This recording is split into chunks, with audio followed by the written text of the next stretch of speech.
Biden America के राष्ट्रपति पद की शपथ लेंगे, साथ ही कमला हैरिस भी उपराष्ट्रपति पद की शपथ लेंगी। शपथ ग्रहण समारोह के लिए वॉशिंगटन डीसी में अभूतपूर्व सुरक्षा इंतजाम किए गए हैं। पहली बार आपको बता दें 25,000 अमेरिकी सैनिकों की बाकायदा तैनाती वॉशिंगटन में होने जा रही है। जैसे कि ये शपथ ग्रहण समारोह ना हुआ, जंग का मैदान हो गया। बाइडेन की शपथ में हिंसा का अलर्ट, ट्रंप समर्थकों के बवाल का अंदेशा, कहीं फिर न हो 6 जनवरी जैसी हिंसा। वॉशिंगटन में अभूतपूर्व सुरक्षा इंतजाम ना तो पहले कभी किए गए थे और ना ही इसकी कभी नौबत आई थी।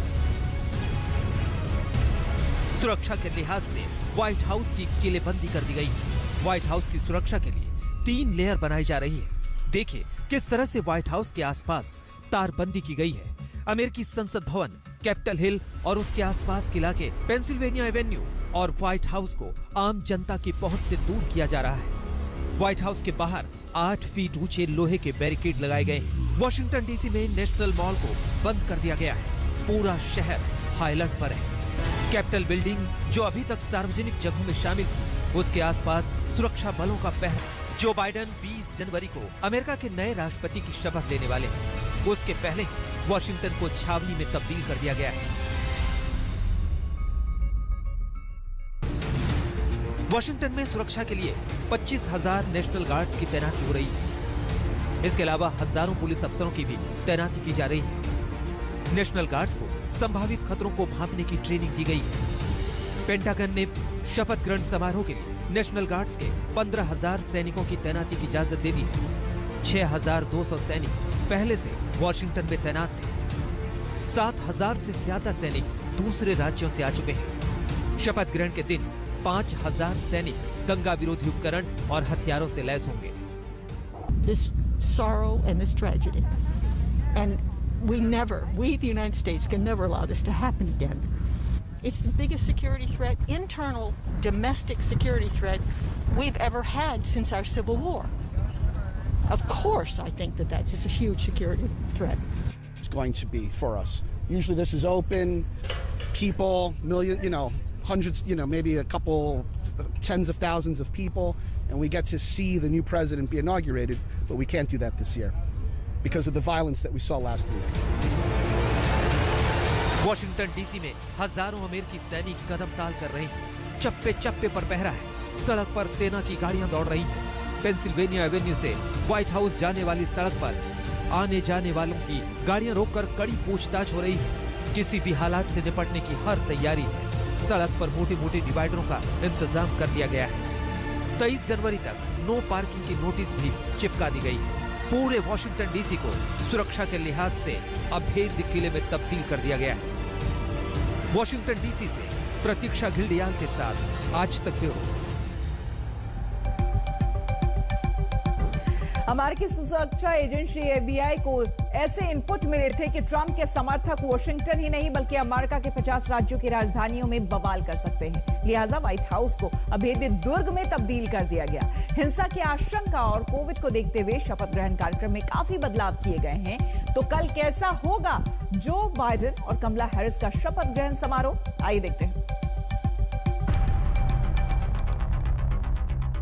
दुनिया भर को लोकतंत्र पर ज्ञान बांटने वाला अमेरिका अपने सबसे बड़े लोकतांत्रिक संकट से जूझ रहा है, जहां राष्ट्रपति चुनाव में हारा हुआ प्रत्याशी हार मानने के लिए तैयार नहीं और जिसने जीत हासिल की उसकी राह में कांटे ही कांटे बिछा दिए।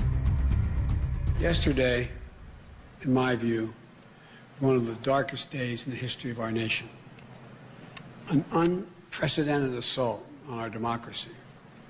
An assault literally on the citadel of liberty. पिछले 6 जनवरी को अमेरिकी संसद में जो कुछ भी हुआ उसने अमेरिका के लोकतंत्र को कलंकित कर दिया। उस घटना पर रिपब्लिकन शर्मसार नहीं है। उल्टे ट्रंप के समर्थक जो बाइडेन की शपथ से पहले पूरे अमेरिका में जगह जगह हंगामा करने की फिराक में। ये बात हम नहीं कह रहे हैं, ये बात अमेरिका की सबसे बड़ी सुरक्षा एजेंसी FBI कह रही है। तभी वॉशिंगटन डीसी को अभेद्य दुर्ग में तब्दील किया जा रहा है। ट्रंप समर्थकों के हंगामे की आशंका को देखते हुए राष्ट्रपति और उपराष्ट्रपति के शपथ ग्रहण समारोह का पूरा ढांचा बदला जा रहा है। अमेरिकी राष्ट्रपति और उपराष्ट्रपति का शपथ ग्रहण समारोह अमेरिकियों के लिए किसी मेले से कम नहीं होता। हजारों लाखों की तादाद में लोग वॉशिंगटन डीसी में शपथ ग्रहण समारोह के गवाह बनते रहे। हम आपको बता दें कि बराक ओबामा ने जब 2009 में अपने पहले कार्यकाल की शपथ ली थी तो उस समारोह को 20 लाख लोगों ने देखा था। लेकिन जो बाइडेन और कमला हैरिस की शपथ से पहले ही रंग में भंग पड़ गया, लिहाजा शपथ ग्रहण समारोह के आयोजन पर ही कैची चल गई। जो बाइडेन की टीम ने अमेरिकियों से राजधानी में आने से बचने की सलाह दी है। कोरोना संक्रमण को देखते हुए लोगों को घर बैठकर टीवी पर शपथ ग्रहण समारोह देखने की अपील की गई है। यही नहीं, शपथ ग्रहण के लिए परेड मार्ग के साथ बनाए गए व्यूइंग स्टैंड को नीचे ले जाया गया है। वॉशिंगटन पोस्ट की रिपोर्ट के मुताबिक जो बाइडेन और कमला हैरिस कैपिटल हिल के सामने शपथ लेंगे। शपथ ग्रहण समारोह में करीब 200 लोग सामने बैठे होंगे। पहले राष्ट्रपति के शपथ ग्रहण समारोह में 2 लाख टिकट दिए जाते थे, लेकिन इस बार कोविड-19 को देखते हुए सिर्फ 1000 टिकटों का इंतजाम किया गया है। अब तक अमेरिकी राष्ट्रपति के शपथ ग्रहण समारोह में पेंसिल्वेनिया एवेन्यू से व्हाइट हाउस तक सैनिकों की परेड होती थी, लेकिन इस बार ये परेड पूरे अमेरिका में वर्चुअल रूप में होगी। राष्ट्रपति बिडेन और उपराष्ट्रपति कमला हैरिस और उनके जीवन साथियों को सैनिक व्हाइट हाउस से ले जाएंगे। नए राष्ट्रपति और उपराष्ट्रपति के स्वागत में सेना के बैंड और ड्रम भी बजाए जाएंगे।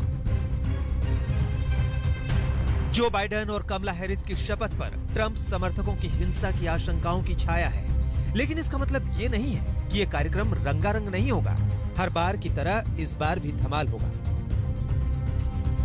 इस मौके पर जो बाइडेन की समर्थक और पॉप स्टार लेडी गागा राष्ट्रगीत गाएंगी, जबकि गायिका और अभिनेत्री जेनिफर लोपेज म्यूजिकल परफॉर्मेंस देंगी।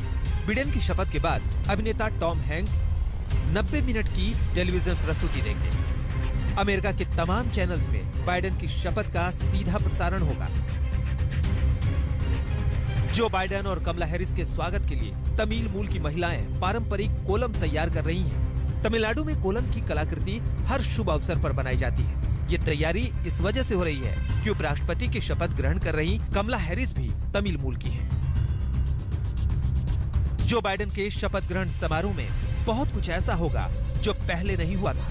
डोनाल्ड ट्रंप की जिस तरह से व्हाइट हाउस से विदाई होने जा रही है, वो भी अभूतपूर्व है। ट्रंप अभी भी अपनी हार मानने के लिए तैयार नहीं है। 25th Amendment is of zero risk to me, but will come back to haunt Joe Biden and the Biden administration. Trump अपनी हार और जो बाइडेन की जीत से इतने दुखी हैं कि वो राष्ट्रपति के शपथ ग्रहण में शामिल भी नहीं होंगे। यही नहीं, ट्रंप अपना विदाई भाषण भी नहीं देंगे। उनकी जगह उपराष्ट्रपति माइक पेंस विदाई भाषण देंगे। वॉशिंगटन से प्रतीक्षा घिल्डियाल के साथ आज तक ब्यूरो। डोनाल्ड ट्रंप का तो व्हाइट हाउस से जाना तय है, लेकिन जाने से पहले उनकी हरकतों ने उनकी पार्टी और अमेरिका को शर्मसार कर दिया है। अपनी हार ना मानने पर अड़े ट्रंप अमेरिका के पहले ऐसे राष्ट्रपति हो गए हैं जिन पर एक ही कार्यकाल में 2 बार महाभियोग का प्रस्ताव आया और पारित भी हुआ। It doesn't happen. You don't concede when there's theft involved. Our country has had enough. We will not take it anymore, and that's what this is all about.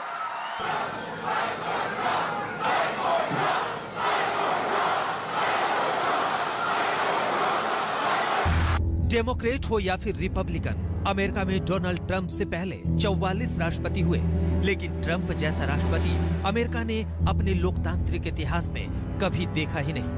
अपने 4 साल के कार्यकाल में तमाम विवादों के केंद्र में रहे डोनाल्ड ट्रंप की विदाई भी ऐसी हो रही है जिसे वो याद नहीं करना चाहेंगे। बड़े बेआबरू होकर व्हाइट हाउस से निकलेंगे Trump.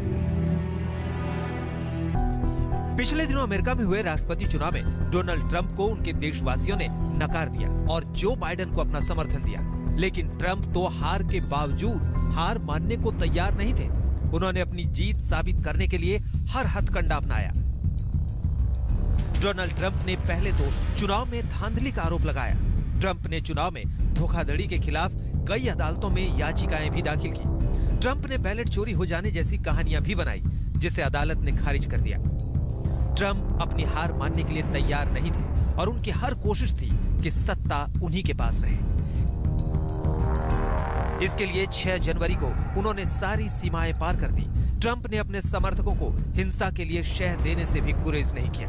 We have come to demand that Congress do the right thing and only count the electors who have been lawfully slated.